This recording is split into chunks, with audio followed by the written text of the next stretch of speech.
Value the consequent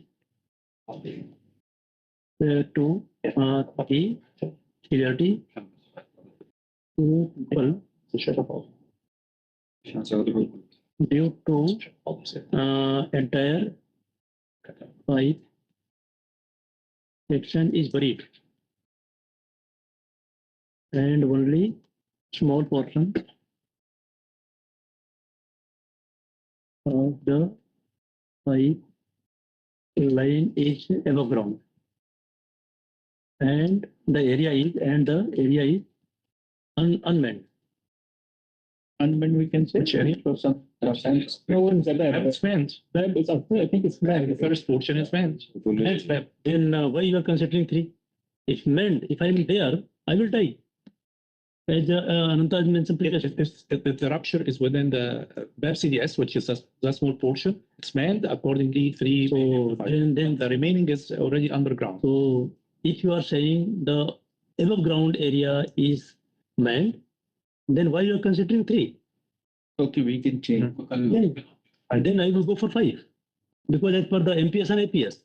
Yes, correct. I believe so. Can change.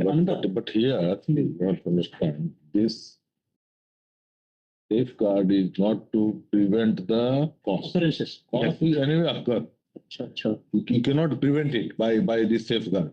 If you put 5 also, Yeah. Then it's control. I mean, see, you are trying to mitigate it. That's it. Incident. Yeah. It won't prevent the incident. Even if you come to SIL 3, you put SIL 3 or SIL 4 system, it won't prevent the incident. That's why I think the Right, okay. And the SIC is the mitigating MITI, the mitigating SIC.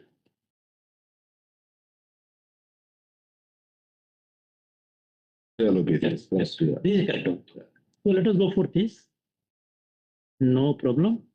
So people, environment, conditional modifier, we can say yes, manned area.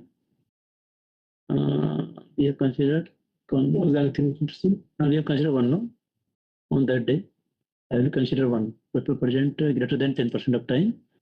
So only cause is leakage. Leakage means rupture. Rupture means we have to define the probability. What is the length of the pipeline? It was 33 kilometers. 33 kilometers. The same thing what we discussed last time.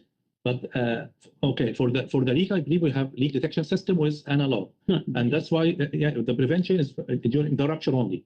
We have to clear only rupture. Now we have to think about the probability of leakage. So I will take safeguard here. Now I am saying that if you are saying 33 kilometer and 36 inch pipeline, so I